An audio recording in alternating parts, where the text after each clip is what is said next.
Welcome to the C Word, the Conservatives podcast. Today we're talking about job interviews. I'm Jenny Mathiasson, an Objects Conservator based in Carmarthenshire. And I'm Kloe Rumsey, an Objects Conservator based in Manchester.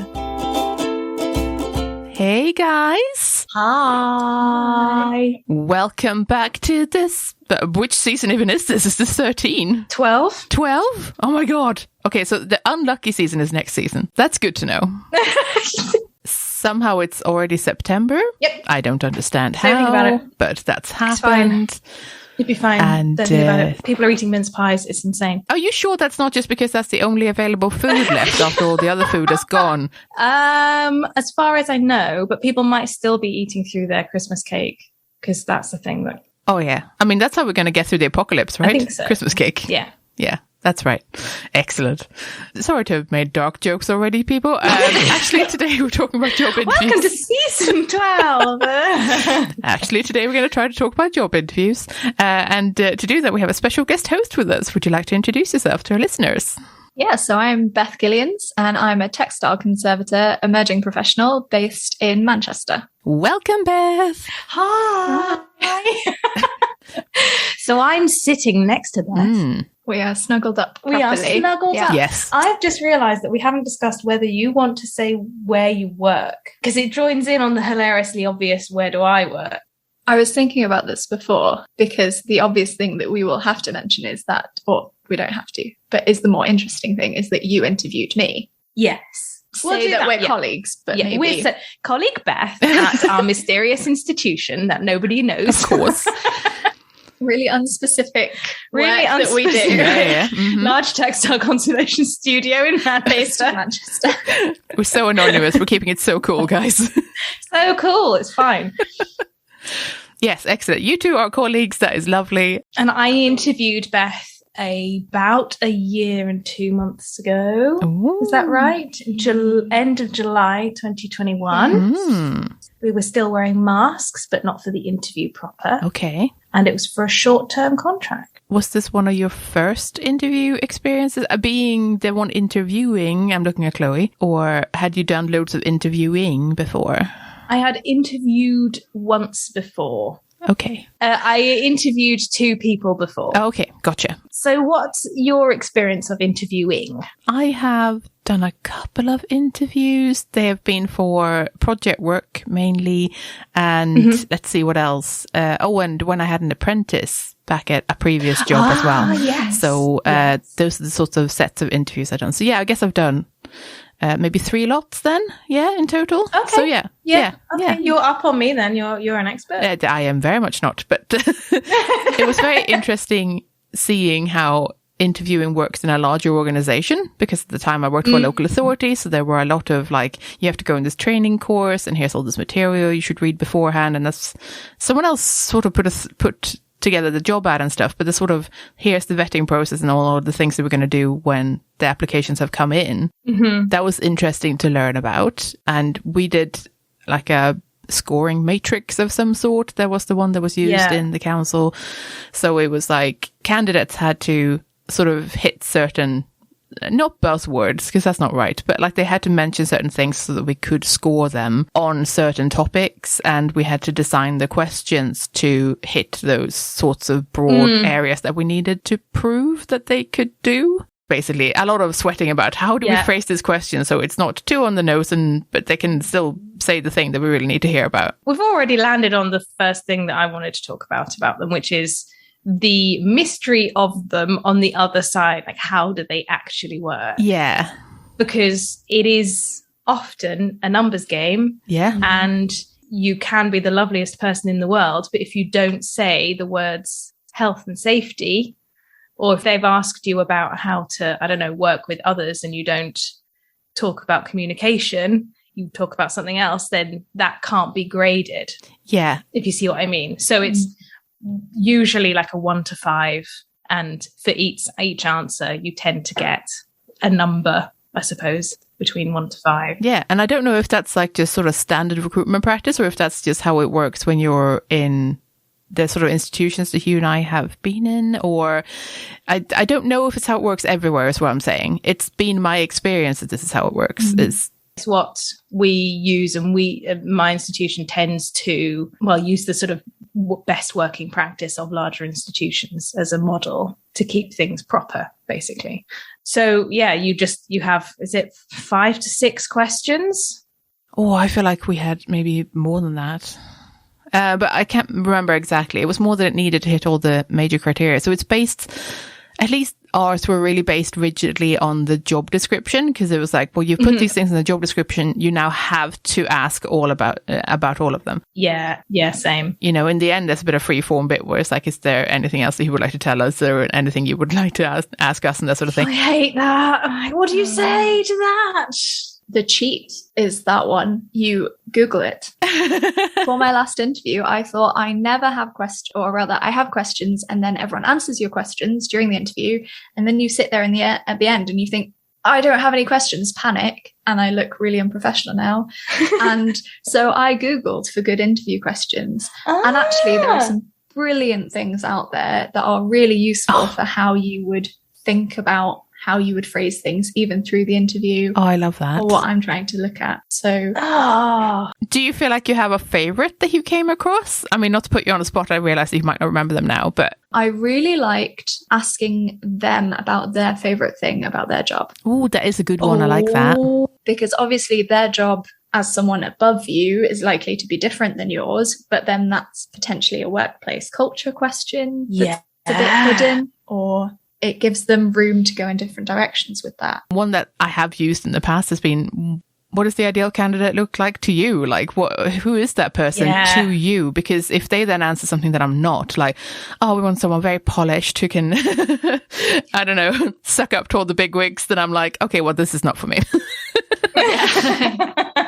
But I like it as a way of measuring what the actual workplace might be like, or what they perceive it to be like, which I quite like. I'm always too terrified to ask questions. Oh, really? Oh, yeah. I'm always like, I'm not going to make this any worse than it already was, you know?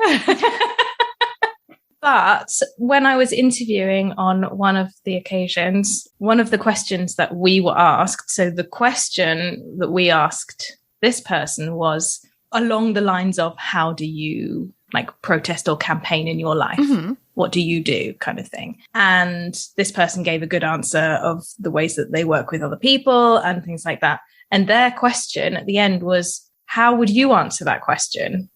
Because, it was a challenging question that we asked them. And we asked it because, as you said, it was on the job description that people would sort of be it sort of campaign minded, I suppose, or social justice minded. So though it was a conservation position, and, you know, it's the hand skills and everything that is the primary thing, because it's part of our organization, we did ask it. That was one of the things that afterwards we were like, I love that this person turned it back on us and said, all right, what do you do? What is it that you do in your life? I like it. That's great. Yeah. So shout out to that person. Shout out to that person. You were great. Yeah. Honestly, great. I also think that I sympathize so hard with people who are being interviewed, because I'm rubbish at interviews. I hate being interviewed. Or in terms of for a job, it's just like, this is the worst. Hate it. So I completely understand when they look nervous and stuff. And I'm like, I just want to get really inappropriate and offer them another cup of tea and touch their arm and go, it's okay. I'm not that scary. Shall we acknowledge at this point that interviews are the very worst? I mean, definitely. Of all social situations. And you don't know what the boxes are. You don't know what the boxes are. But you don't know what to tick. No. Exactly. But we can talk about people having the questions in advance, which I think is a definite thing. Yes. You don't know what to tick. You don't know what they're after, but you know they're after something. You don't know these people, so they're strangers. I mean, I don't know how many telephone interviews people do in conservation, really. But then you've got the telephone situation that people often don't like. Online. And then you've got all of that social anxiety. But does that actually outweigh the anxiety of getting to the place on time? And can you find the loos? And have you spilt your lunch on yourself prior? Do you have anything in your teeth? And finding the right room, or talking to all the other awkward people that you need to navigate to find the interview. Is there a huge crash on the M6 and you can't get there on time? The train's cancelled. Or worst, you've been given the first interview of the day, which means that you have to have an overnight stay or leave your house at 4:00 in the morning to get to the thing. And then you start off all confused and tired, and you've got a stomachache anyway because you're nervous. It's just the worst. At least you get it over early. At least you get it over early. So then you get to spend the rest of the day stressing about it. You get and exhausted for some reason, because they are the most tiring things that ever happen to you. And this is only, sorry if you've got an interview coming up, by the way. They're fine. They're really good. You'll have a great time. This is only if it's the standard like hour and a half, 45 minutes to hour and a half interview situation. I think all that said, though, the best thing that I do before one is try and take a minute of grounding or whatever you do to just remind yourself that ultimately it's conversation with people who are interested in conservation about what you are interested in. Yeah. None of us go into this because we are not people, like we are people that love this. This isn't big money. None of us are going into it for other reasons. You are going to meet some probably quite nice people and talk about something you both love. You're completely right. And actually, we did ask this on Twitter. We did ask a while ago now, how do you deal with nerves ahead of a job interview? So the one that you said, Beth, is really, really great. Other people have said meditation and breathing are great in many situations. Imagine your tiny part in the enormous world and then let it go. Yeah. You know what that reminds me?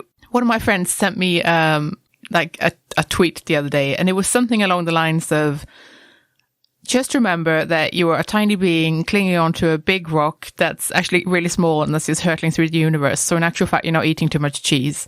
And yes.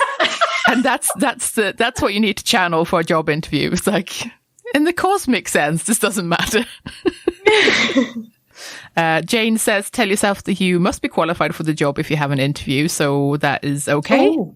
The interview is a chance to sort competent from best. So you might as well go for it, as bland won't get it. All right. So go big or go home is Jane's thing. I like that. Yeah. I like that. There's something in confidence about that, isn't there? Oh, yes. So, Yes, no, exactly. Taking ownership of the not blandness. Yes. yeah. Because that's the thing on the other side of the table. What you will remember is that someone has this really weird hobby that you've never heard of. No, truly. Yeah. Or I mean, that was my mum's really not very helpful interview advice, was always wear one specific piece of memorable clothing. yeah. It's whatever like it is that. to be memorable, as your name will tick something in their heads. I would take that one further and say, other than it being memorable, if it's something that gives you confidence, that is better. Yes. So if it's like your special stompy boots that you just know will make you feel top of the world, then wear the stompy boots. This is why I always wear heels. Ooh. Confidence heels?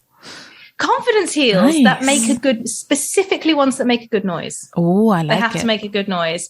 Because I don't know, I'm quite short and I wear flat boots a lot in my normal life.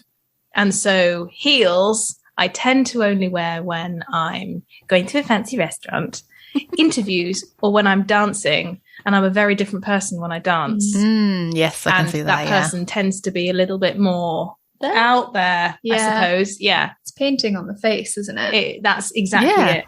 Yeah, exactly it. I made myself a jazzy face mask for the interview here, Oh, which Yes, you did. dates when I did my interview Yes. here beautifully. It does. Hi, COVID. love it. That's excellent. I like it. Jessica says the usual prep on the role and place of work. Then I go through my own work experience history and work out what skills each job covered. So I feel confident that I've got examples for each interview topic. So good prep, basically. Yeah, that's good. And then Amanda says, I'm pretending I'm already hired and the discussion we're having is just a planning meeting. It calms my nerves and helps me not act awkward. I love it.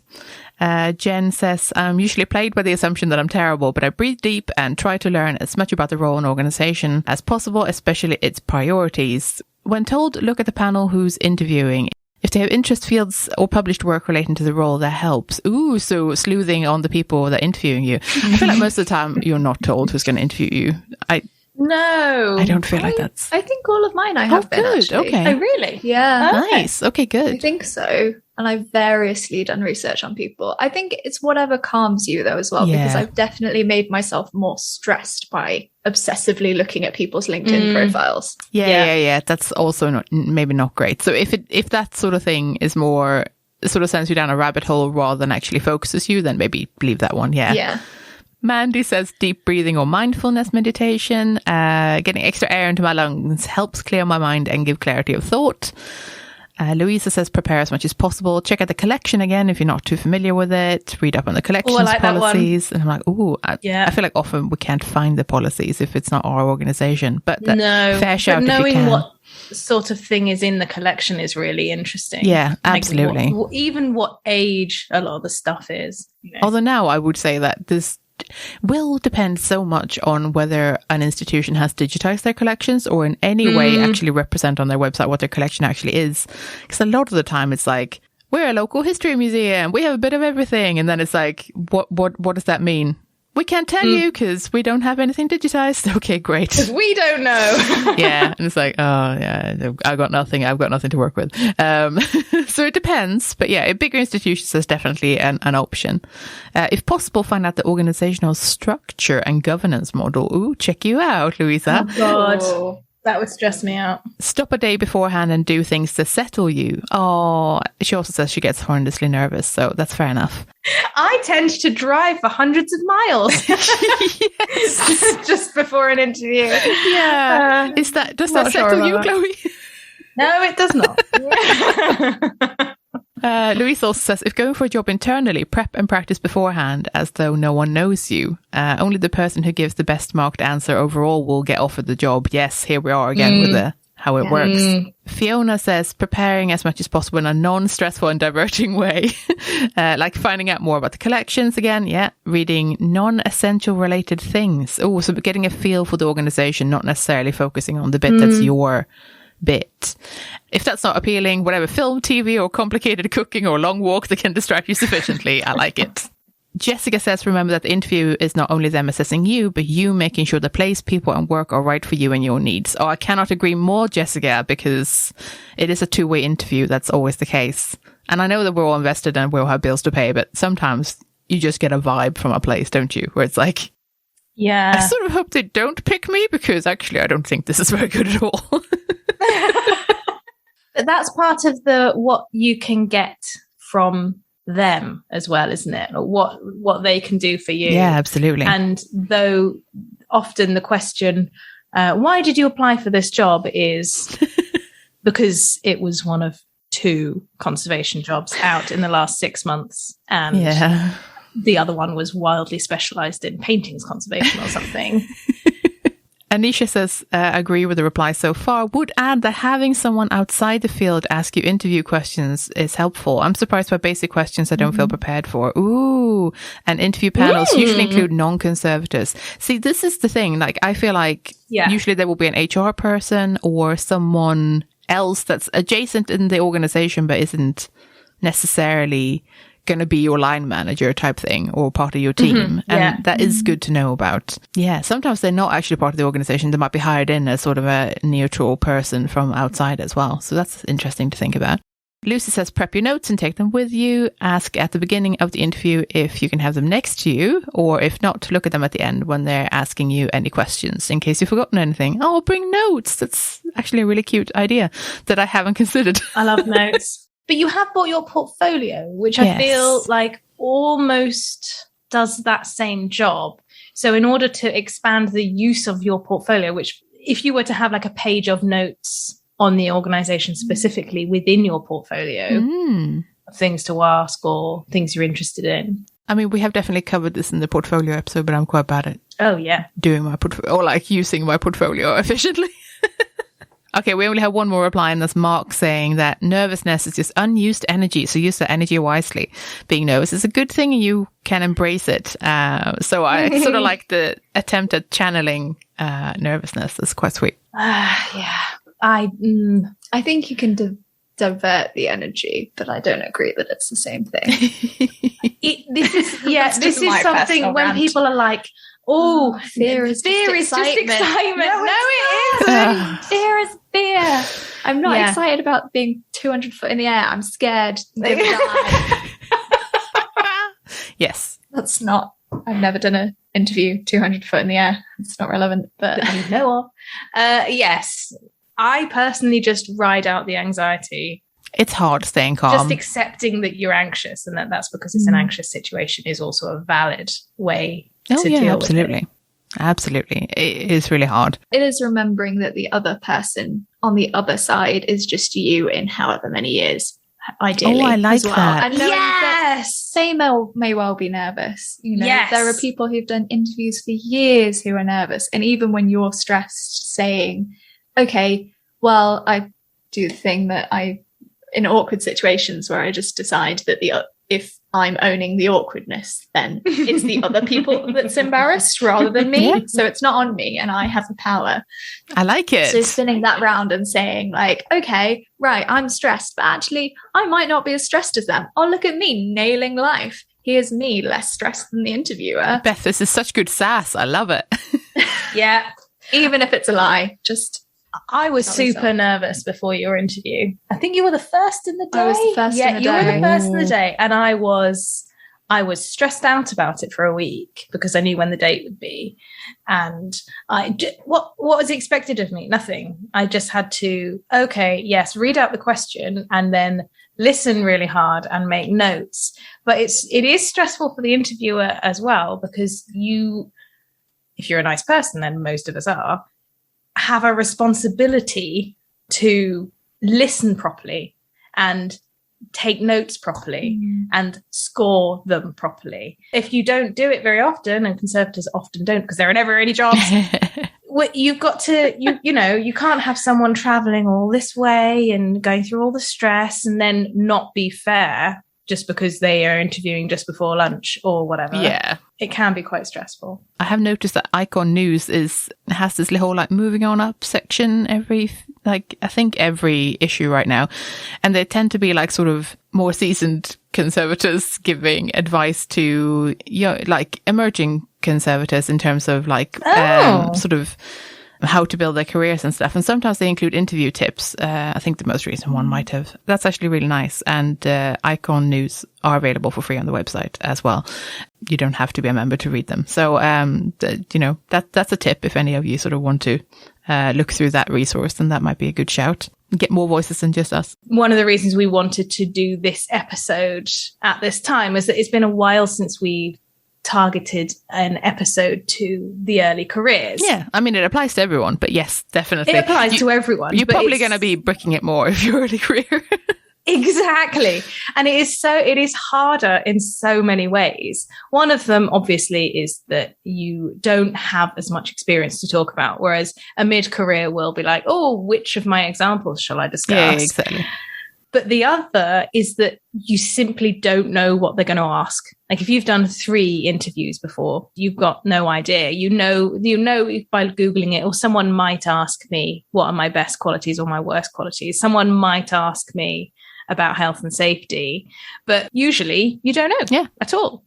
So perhaps we could talk about the kind of things that are asked in museums. Oh, now we have to actually remember what on earth we were talking about. I was just thinking that. Because I don't know if anyone else does this, but after I've survived an interview, I tend to my brain just goes, delete. It does it to exams and stuff like that as well, where it's like, walk out, delete. It's safer sometimes. You don't go over it as much. Yeah, exactly. Oh, God, I didn't answer that question. Quite right. I mean, staple ones are going to be things like, give us an example of teamwork. When you worked as part of a team, that will be a really common one of some description. Yeah, and that can be, in a university project, or we've had people as scout leaders before, because there's when have you led in a team as well is another one. Fair, yeah. I think bringing in that you can lead and take instruction is always good. Yeah, I think that was, so as part of my master's, we actually did a couple of lectures on interview skills, which was great. That's really good. Weirdly, it also felt like there was slightly more pressure afterwards because it's like, we should know what we're doing now. We've trained in this. Oh, no. But that's just my own brain. And it wasn't the case at all. But yeah, so we had some great feedback from that. So things like, even if you've worked with someone before, tell them what you've done, because they're not allowed to use that information even if they know it. Yes. You have to say, if it's not brought up in the interview, they can't mark you on it, all those kind of things. Yeah. Where that was going was that your external experience is really relevant. So things like the scouting stuff, things like yes, absolutely, your external hobbies, if that's part of so I'm a historical reenactor on the side, and that's how I got into conservation. So that always gets mentioned, because otherwise it's just awkward when I've known someone to drop that into conversation later on. Like sometimes it is direct work questions. Sometimes it is, what adhesive did you use in this treatment that you've mentioned in your portfolio? Oh, God. But sometimes it's more generic. And I've always had really good feedback about when I've said stuff that was not necessarily a conservation treatment, but is relevant to your conservation stuff. So projects you've done in other jobs that weren't conservation relevant, anything like that, bring it in. Sometimes things are like hyper specific to sort of the museum world, in that it'll be like, tell us about your experiences of using collections management systems. And then it's just, okay. Oh, dealing with a difficult situation. Give us an example when you dealt with a difficult situation, dealt with a disagreement. That's another one. Yes. Oh, I had recently, which was a follow-up question, but it was a good one, was I'd mentioned that you and I had ended up working on something together, Chloe, but that we approached it slightly differently, and they wanted to delve into how. And I thought that was a really good one, because it really made me question that in a way I hadn't really thought about it. And it was technique-based, the difference, but it was a really good, I think, judge of my character and my approach to conservation based on that. Yeah. In terms of how to answer different questions, I feel that this is making me think a lot about honesty and just being really down to earth, because as an interviewer, you want to know how people think and how they respond to situations. And when after the last set of interviews I did, I was very keen to give people proper feedback. And one of the things that really struck me was, I don't need an example of everything, but information on how somebody works with somebody else, information on, like, you know, the fact that you, Beth, you recognize that there's a technique difference, and that might come from different experience, or that might come from different sort of hobbies even, for example, understanding that things are all connected, being able to say, well, I don't have an example of when I've worked with a conflict, but I would do this, and I would try and understand this from different point of view, blah, blah, blah, blah, whatever, is much more useful in a way to an interviewer than someone saying, I had someone yell at me once in a gallery and I said, I'm sorry, please go to the front desk, and ran away. Like, I quite like questions about ethics, like, can you give an example when your ethics were tested or something like that? Like, that's quite a fun one. I've not had that one before. That's really good. Yeah, I like those. How do we feel about interview questions provided in advance of the interview? 1000% in favor of. Also, it is considered more fair recruitment practice now. Yes. Yes, as an FYI to anyone out there who's doing HR or recruiting, it is now considered fair recruitment practice to send out your questions in advance. It's accessible. Yes. It's just more accessible. It is, exactly. It is more kind to people of all sorts of neurodiversity. And like, it's just a better experience for everyone involved. Yeah. I think it's one of those. So again, the interview I did for the job here was my first conservation interview post training, and I was terrified by having the interview questions. No! Oh, interesting. Beth! Which was entirely in opposition to my course mate who also applied for this job, who loved it. And I was like, no, but now our answers have to be polished and I need to know what I'm supposed to say. No. And then I prepared them all and I said totally different things than what I'd written down in preparation. And it was fine. I got the job. But also then, having since done other interviews where I didn't have the questions, my brain going, it's the worst. Whatever it is the worst thing ever. Since then, I'm like, why don't I have the questions? I don't know what they're going to say. So basically what I'm saying is, either direction, you'll be fine. And you'll be terrified. And you'll be terrified. Yes. No, that's true. I mean, it's not okay. gonna make you not terrified at the interview. That's not how it works. But it is making it more fair and accessible. That's the point. It's vastly more accessible. Yes. Yeah. So it is good. And if you're listening and you're not doing that, get on it. Do it. Even if you have to rewrite an HR policy for it, do it. Like it's literally what we're supposed to be doing. Yeah, and it protects so much against the brain blank thing. Yes. That is a thing that everyone experiences. Yes, absolutely. But if you're dyslexic, for example, dyspraxic, if you have any of the other neurodiversities, it could be something that is a real thing in stressful situations or even just processing all of that information in your head. And I would say that the type of work that, because I have come across like sort of maybe the old guard in museums in general have sort of been a good phrase, very hesitant about this change. Like, well, why? You're supposed to be able to gauge what they're like under pressure. How high pressure is your conservation environment? Honestly, if it's so high pressure that you need to be like an ER doctor level of resilient to stress, you're doing it wrong. Exactly.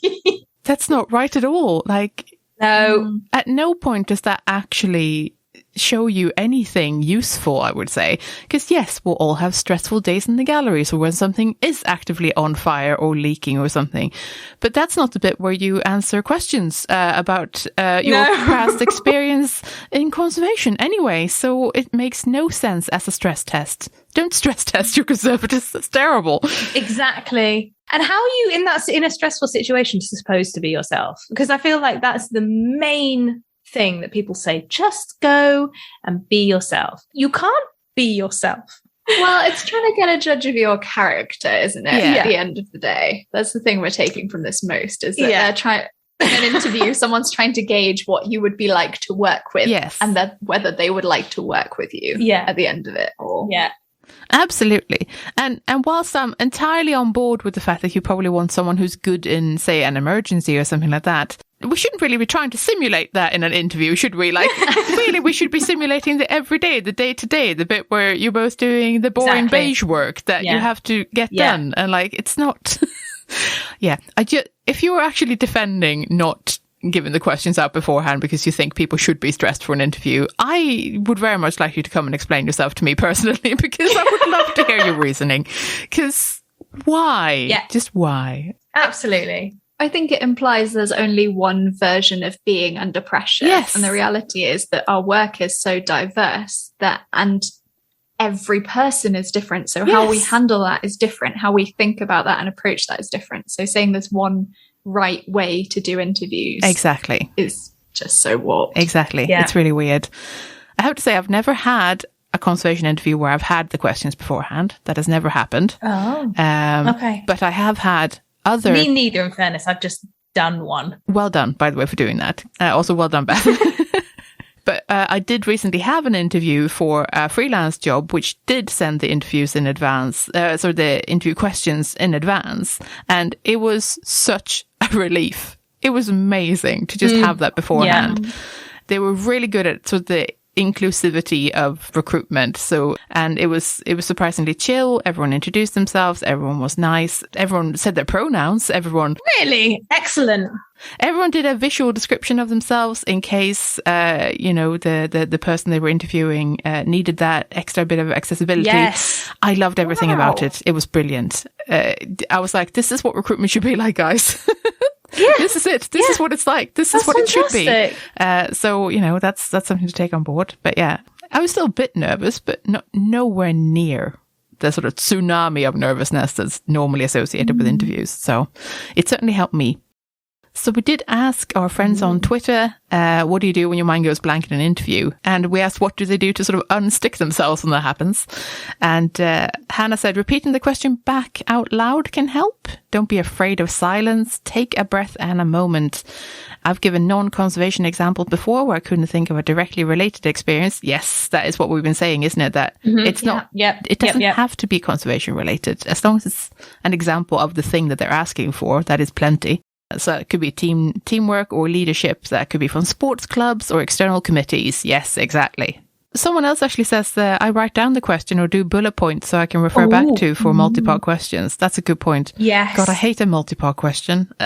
Yeah. I think I have a sort of nervous tick almost, that I have a tendency, because I just wander off in my brain when speaking anyway, that I will often ask if I answered the question at the end of my answer. I do that too, yeah. And I found that really helpful, because at least then I feel like, because you don't do the beating yourself up afterwards of, oh, I didn't even say what they needed me to say. Yeah, because you sort of give them a chance to respond to you, which is good. That's a good shout. Definitely do feel free to do that, because often they really want you to answer the question because that's how they can score you. So they will give you sort of a second chance. Like, could you maybe answer this a bit more detail? Or you sort of forgot to bring in this bit. Could you do that?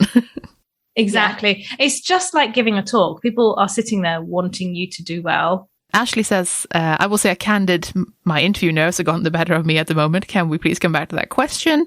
Usually they rephrase the question and we can go from there. Yeah, that's pretty much it. Joanne says, flick through your portfolio looking for an example until you find something that fits. Ooh, I like it. I have done that before. I use it as a brain jogging thing, or, oh, that question vaguely relates to working with contractors. Let me turn to the section of working in contractors with my portfolio. And oh yeah, there I am doing this specific thing that I can now talk about because I've seen it. Joanne also says, if interviewed on Zoom, have multiple notes laid out around your computer to use as prompts. I quite like that. You can have post-it notes around your screen or something. Yeah. Like a crazy detective. Oh, yeah. A crazy wall. Definitely the vibe I go for.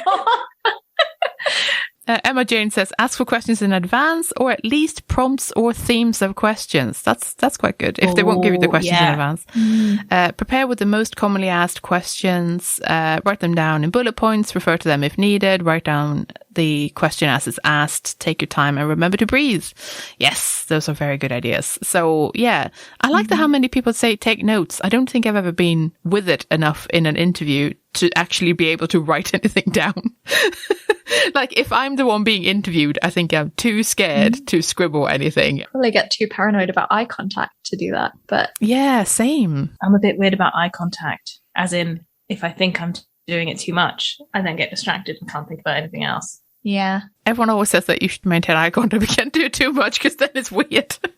It's just be creepy. Yeah.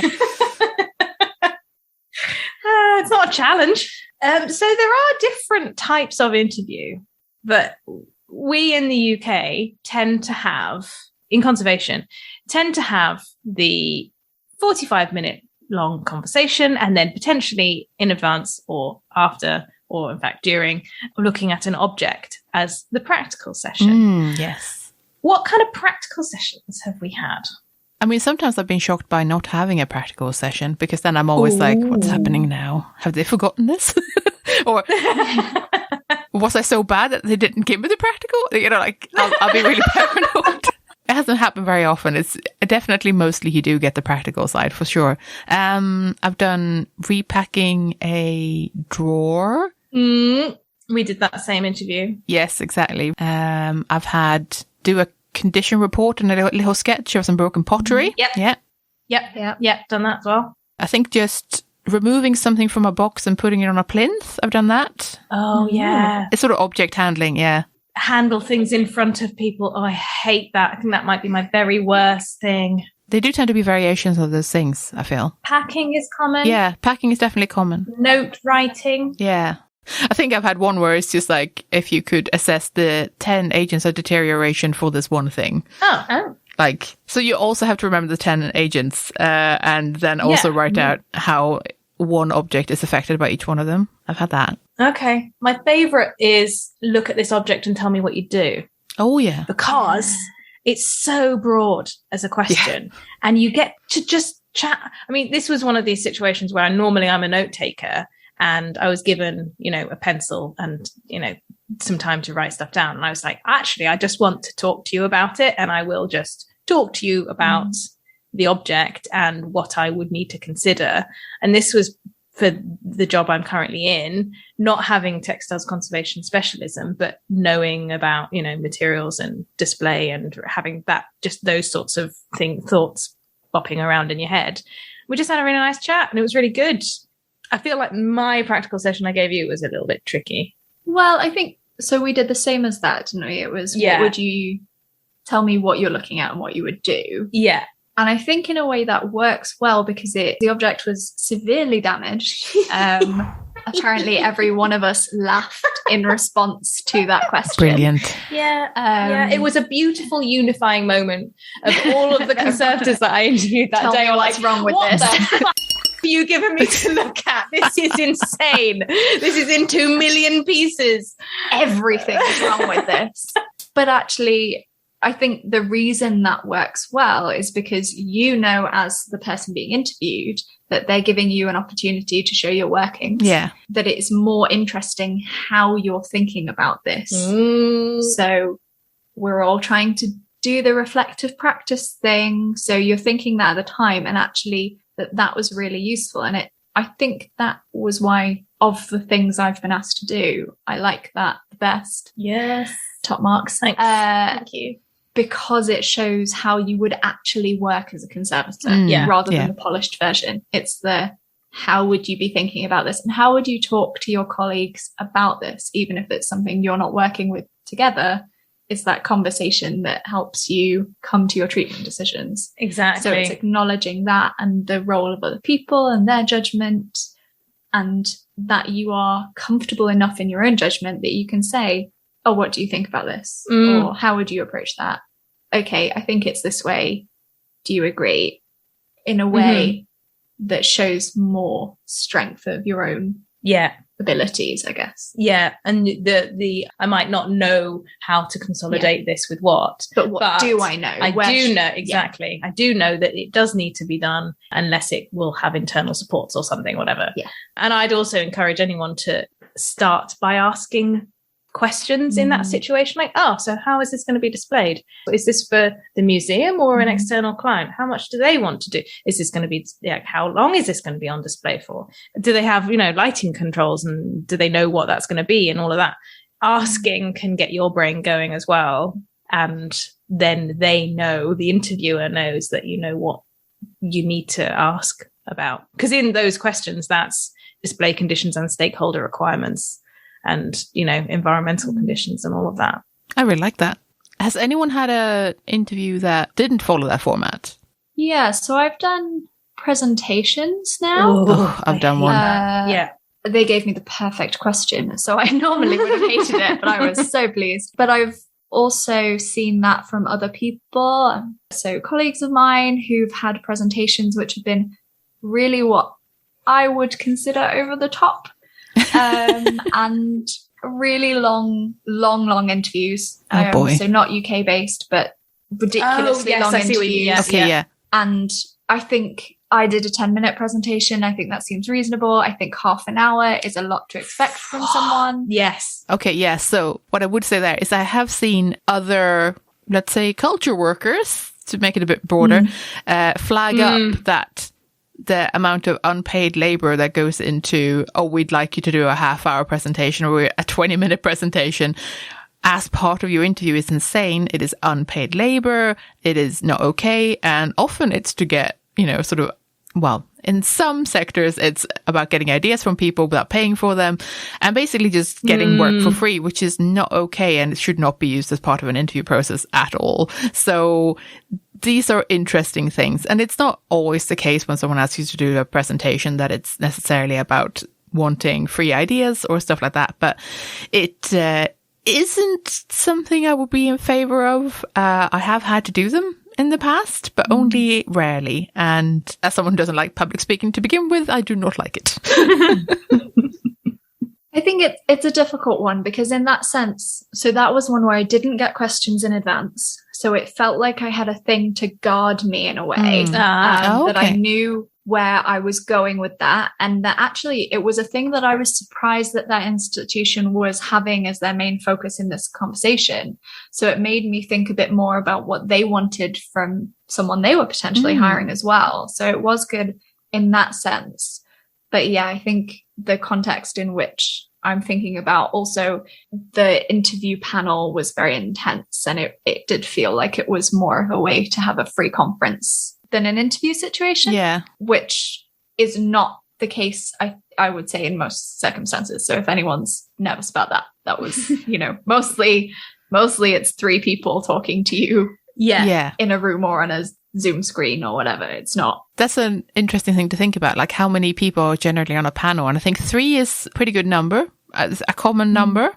Mm-hmm. Yeah. I'm thinking, I think I've definitely had ones where they go up to 4 or 5 at some point, but not more than that's that. a lot.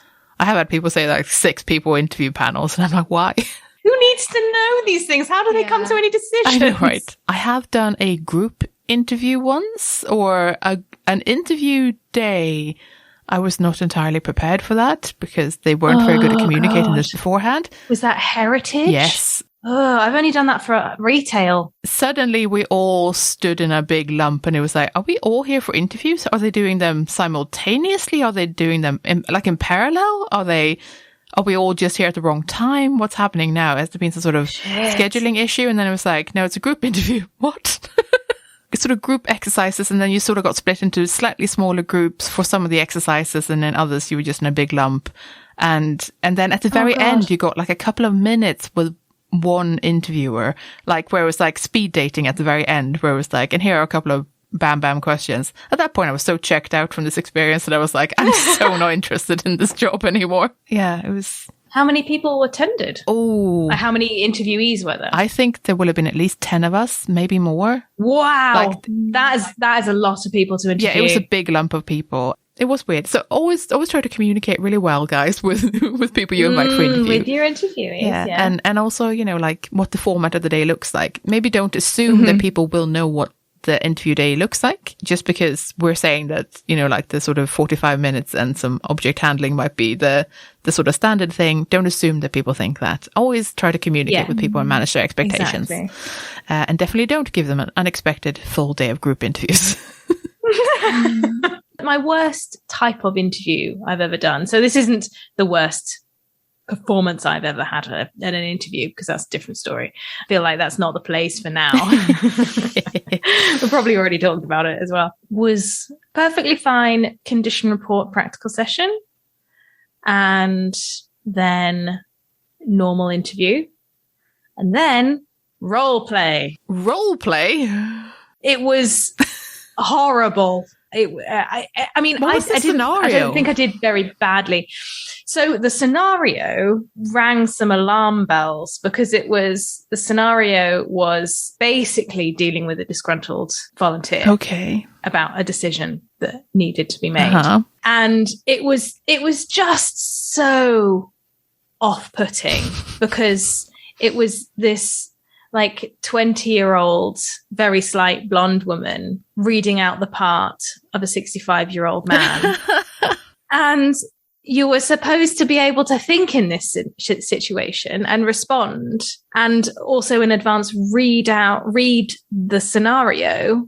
And you were given some time to read the scenario. And as a dyslexic person, I did understand it, but I felt like my comprehension, I was just like, so wait, is this in the scenario? Has this thing happened, or is it going to happen? Is everything safe? Am I getting distracted by the wrong thing? What's the point that I'm supposed to be? Because you can't read situations like that. Nothing about the situation seems accessibility proved in any way. No, it felt like it didn't work for any of my various random range of neurodiversity at all.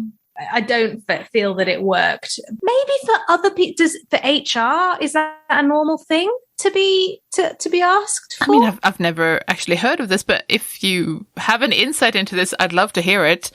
And also, if you've experienced any other unusual or maybe common for where you are in the world sort of interview scenarios, then I'd love to hear about them, because basically tweet us, because I'm super curious what goes on in other parts of the world, if that sort of thing is more common, or if you do something else entirely.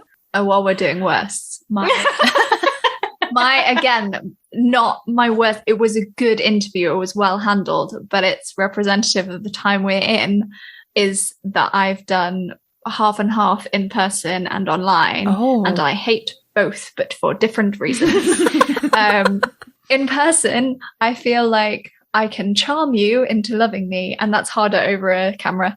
And the worst was the failure of the tech.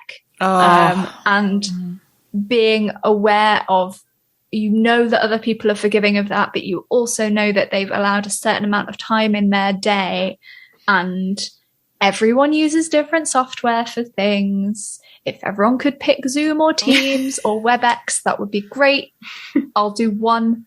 But it's that point. And also, actually, I would say, as an emerging professional who's lived in places with really cheap Wi-Fi and or really thick walls, and or the Wi-Fi thing doesn't always work. And the pressure of having to be visible on camera in a way that looks professional is stressful. All of my interview outfits don't look good on camera. They look great in real life. But it's that panic of, oh gosh, this has taken me 20 minutes to do the can you hear me, can I hear you thing. Is painful. It is definitely one of the slightly more, I'm looking for a word that's maybe classist, is that you're sort of demanding that people's backdrops are the sort of, you know, I remember at the start of the pandemic, you know, when people were sort of told that, bookshops with rare books, that people are buying like books by the meter because they want their backdrops to look really good. So people were installing bookshelves behind them with like old leather-bound books so they could look really professional in their home offices and that sort of thing. Yeah. And like that sort of set the tone for me for like what our weird expectations are in terms of what we're doing. It's just the background of a Zoom call, guys. Like, calm down. Like, there's one angle in my entire house. There's one specific where I can get the Wi-Fi to work, and it's aimed at a bookcase. The wallpaper we haven't replaced yet isn't in shot because it is peeling and held on with sellotape from when we moved in 12 years ago or more. 16 years ago. Like it's, but there's this, there's definitely this weird classist thing of like what's supposed to look a certain way, or like we all have to dress up our homes to look a certain way, and that's not. Not only is it not true, it's a ludicrous expectation. And I just want to say that I've done like international panels with my like toy crocodiles in the background and laundry, and like that's perfectly fine, guys. Like I cannot emphasize enough. Don't try not to give a shit about what your room looks like behind you. Like none of us have enough time for this. Like, and I think this has been a slightly alarming thing when I have been interviewed by people. I've always felt like the underdog because I've always been the one who's like in a room full of laundry, as opposed to in a big swanky office, like, or a home office, or like someone's little like chateau somewhere where they're just like chilling out whilst they're doing their interviews. And I'm like, okay, none of this is filling me with hope that I want to work for this organization, guys. No offense. But it's just, you become so unrelatable as a person maybe doing the interviews if you're like sort of showing off your wealth in that immediate shot. I would much rather have you in your kitchen with your small child running berserk in the background. That's fine. I don't care if you have to be on mute during the entire thing. If pets turn up, then that's preferable. Absolutely. Like it's surprising to me how off-putting it is to see people's sort of extreme wealth in the background because I don't come from that background, and it just re-emphasizes to me that you probably don't think I belong here, and right now I don't feel like I belong here because this is your background and here's mine. So it is a thing to think about and maybe address a little bit, that actually don't feel bad about your peeling wallpaper, because if anything, I want to see more peeling wallpaper and less of your extreme wealth, guys. I mean, all of that being said as well, in terms of accessibility of actually getting somewhere, it does change it massively. It does. You know, the buffering Wi-Fi thing is a cost issue, but it's still not having to buy a train ticket and not having to drive for 6 hours if you have a car, or find the money for petrol. Yes, it is absolutely a game changer, and I am here for it. So it is interesting that both have their obvious drawbacks, but also obvious perks as well. Like, it is good. Very grateful that I don't have to travel long distances to have for the privilege to be asked questions under duress. And then not get the job. And then get the job. So yes, I am also grateful for that. So interviews are a real mixed bag. So another question that we asked on Twitter was basically, what do you do after the interview? Do you follow up? How do you unwind? How do you deal with the wait? And Jen said, I'd follow up with a thank you and a checkup maybe a week or so later, just to banish it from my thoughts, which I thought was quite nice. Yeah. I don't know that I have ever followed up on an interview in that sense, because I know that in a lot of other industries it's seen as a real thing that you must do. Like you have to sort of, some people get really weird about it, like sending a thank you message afterwards and being like, and I'm like, I'm really not that grateful for the stress. And it's your job to interview me, so I'm not really sure why you need all these thank yous. It's not necessarily in the heritage industry, just other industries that are a little bit weird about it. And I'm like, that seems a bit toxic to me, but that's fine. But I have definitely poked people when it's been like 3 weeks and there's been no announcement, if you see what I mean, like no one's been hired. Then I definitely have asked, like, so not hearing back at all is bullshit. It is bullshit. That's true. And sometimes it's just been, we ended up not recruiting anyone for carnage in the background noises, you know, like sirens in the distance. And it's like, oh, I see. And then you don't feel so bad, because then it isn't, you were all shit. It was unexpected circumstances have happened. Are you guys follow-uppers? It's never occurred to me to say thank you. Me neither. I don't encourage that behavior. I have been advised to follow up. Okay. And I haven't. Did a timescale come with that advice? It was sort of like the end of the day or the following day, say, thank you very much for your time. It was great to see you. It was great to meet you. And it was great to see the museum. Like that. And it doesn't need to be, I was so dreadfully grateful for your time, blah, blah, blah. But it's... I guess as someone who has actually done interviews, that would literally not sway me in any shape, way or form, because it doesn't matter. It makes me feel pushy, which is why I haven't done it. Like, you've got to decide now, and it's not going to be changed by whether or not I've sent an email saying thank you. Because like, aside from the feeling a bit weird about sending such a message, is that as the person recruiting, it wouldn't impact anything at all, because it's about the scoring. I think in the context of following up when you haven't heard anything, that makes total sense. But I would generally say it was nice to meet them at the end of the interview. And then I would consider that the mic drop. We're done now. Yeah. As long as you don't like peace out and like flip the table on your way out. Like, like I feel like you're probably fine. Zoe says, a colleague introduced me to the concept of a trauma treat. In the case of job interviews, after all the work and stress of a potentially failed interview, you're allowed to treat yourself to something that you really want. For me, this is manifested in a large collection of Birkenstocks. I love that. Yes. Zoe, that's excellent. I mean, I would go for food. Same. I would go for, you can now get yourself a really dirty burger. Yeah. Or like you can have an entire pizza now. That kind of treat. So it's the takeaway type situation. Now you don't have to do any washing up, and it can be so full of salt. Finally, we have Lucy, who says, I always try to write down the questions they've asked me. Very good. And then treat myself to a nice meal. If the interview doesn't go well, at least I can say I've had something yummy. Yeah. I have in the past, at least, written down the questions as a way of, okay, so you have now got another load of questions to put in the bag for future. Because unfortunately, sometimes you can't always guarantee that you'll get good feedback. Yeah. Once I'm told that I haven't been successful, I will probably reply with, is there any possibility of feedback to improve for next time, sort of thing. I've had a lot of success on Chloe's prompting with asking really specific questions in feedback. Ooh. Because if you're just generically asking for feedback, that's an overwhelming thing to do. And people just say, oh, you were very nice, but we went with someone else who had more experience. Well, of course you did. I trained a year ago. Everyone's got more experience. That's a really good shout. You know, is there anything I could improve in my portfolio specifically, or in how I spoke about what I did, or in my presentation, whatever it was, that then people could really easily answer the email, so they were more likely to, I think. That is a great idea. Thanks. You're both welcome. I think it's worth saying at this point that if you have interviewed people, you owe them feedback. Yes. Even if the feedback is, I'm really sorry, but somebody else scored more highly than you. You were second on the list. And the extra score was a buzzword. Or even, and most difficult, and I've never had to give this kind of feedback before, if this person was awful, you do owe them being told that in the nicest way. Otherwise, they don't know. Give the hard feedback. And if you're an interviewee, take the hard feedback and think about it.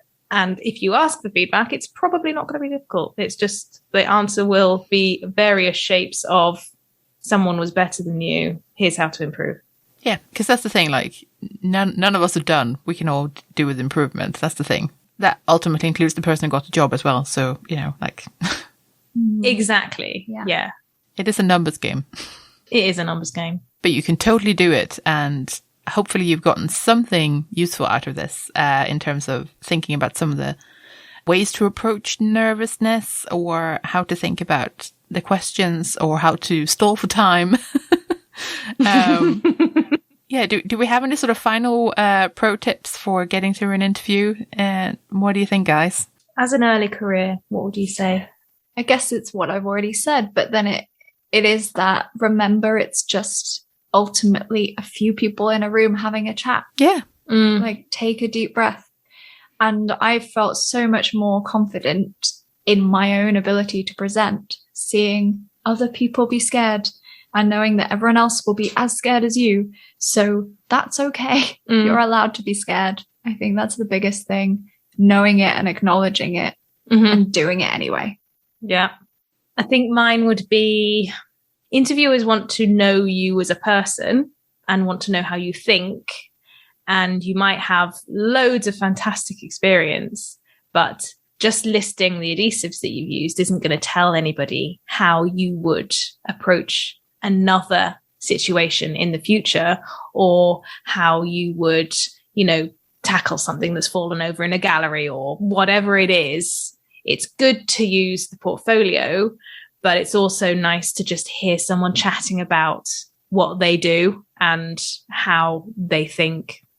Yeah, absolutely. Again, it's coming down to we're all people just talking about things that we enjoy. Yeah, and we're all colleagues as well at the end of the day. We're part of a community, and we are... Is this too cheesy? Lean in. We're all friends. So... yeah, we just want to know in what way we're friends. Oh, is that really trite? I guess my pro tip is, if they don't send you the questions in advance, ask for them. Technically, let's have that as your pro tip. Technically, really they shouldn't one. be withholding them. So actually, you might just be making them rethink their practices if you do ask for them, because actually, good practice is that they share their questions beforehand. So ask. Exactly. Yeah.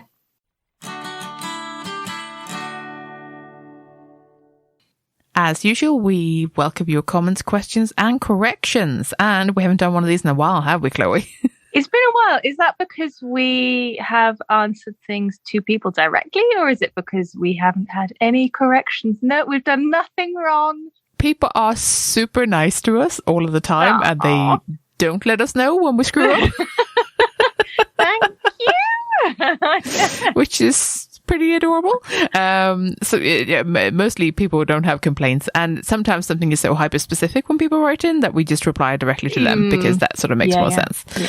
But this one is really nice, and this is from Josiah, and he says, I'm listening to your career changes episode as I'm writing this. I am a private practice conservator working on all sorts of objects in my little workshop in Carlisle, PA. That's is that Pennsylvania? I'm so bad at states. I could Google it. Hang on. PA. Pennsylvania. Nailed it. Good. Well done.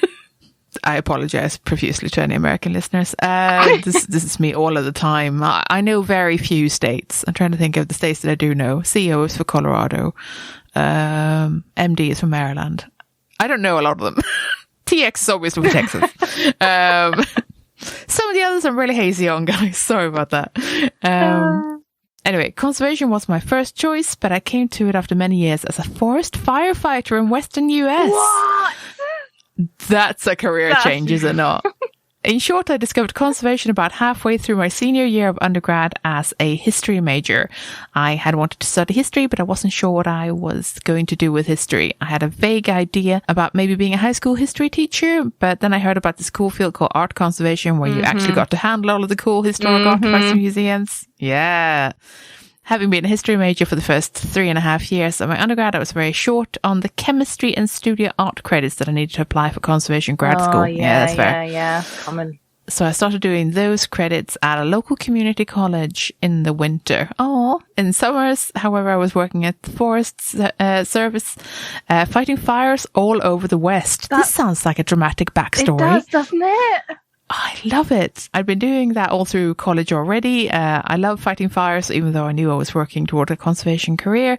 I wasn't really in a big hurry. I spent about 10 years as a firefighter before eventually going to conservation grad school. I worked in a couple of museums. I got a job with a private practice objects conservator for a few years. Eventually, I decided to start my own conservation workshop, and now I have a small but growing client list of private collectors and museums. And I've gotten back into my firefighting interest as a volunteer in my local fire department. I love it. This person is a gem. Oh, I know, right? Fantastic story of a career switch over there. That's amazing. I absolutely love it. So good.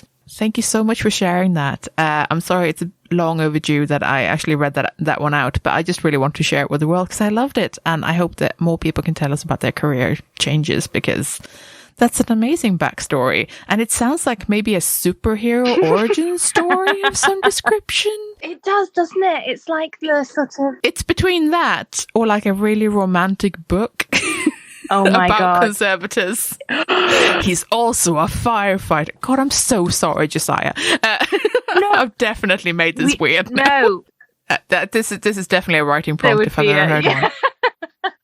Please do let us know what other unusual backstories you'll have. Yes, please. It's great. I love it. Yeah. It's great. Yeah. Thank you so much, guys.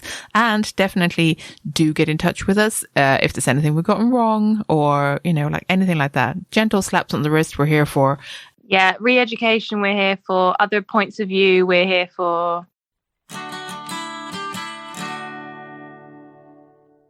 If you're enjoying the C Word and would like to support our work, then please consider becoming one of our patrons. For as little as $1 per month, you can help us keep our episodes online and more of them coming. Patreon helps us meet our regular costs for the show, and also to plan ahead so we know roughly how much of a monthly budget we've got.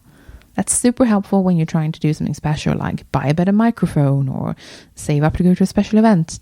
Your support also helps keep us free of advertisement. In return, our supporters get access to our archive of extended episodes, which you can only access on our Patreon page. Yeah, for that $1 a month, you get a little extra audio enjoyment. We've crunched the numbers, and it's about 10% extra content on a regular basis. Well, that's not bad for less than a cup of coffee, eh? If supporting us sounds like something you'd like to do, then head over to patreon.com/thecword and join our bunch of absolute champions. And a warm welcome to our latest patron, Charlotte. Thank you so much for joining us. We really appreciate it, especially in these slightly tricky times. Thanks for listening. We're the C Word, and you'll be listening to Kloe Rumsey, Beth Gillions, and me, Jenny Mathiasson. Join us next time for an episode about the cost of living crisis. In the meantime, you can check out our website at thecword.show, tweet us at the C Word Podcast, or simply email us on thecwordpodcast@gmail.com. The intro and outro music is Spring by Didi Music, used under a Creative Commons Attribution License, with additional music and sound effects by Callum Robertson. This has been a Wooden Dice production. Should I try to pretend that I remember how to do the intro after a break in the season? Yeah, nice. Okay. Have you still got it written down? I mean, somewhere, but it's certainly not anywhere. Certainly not anywhere that's useful to me. It's in our archives now. It's more likely just tossed around the room here somewhere. Who knows? This room is a catastrophe. I'm glad you can't see the floor. And that is the Easter egg. You know what? It might be.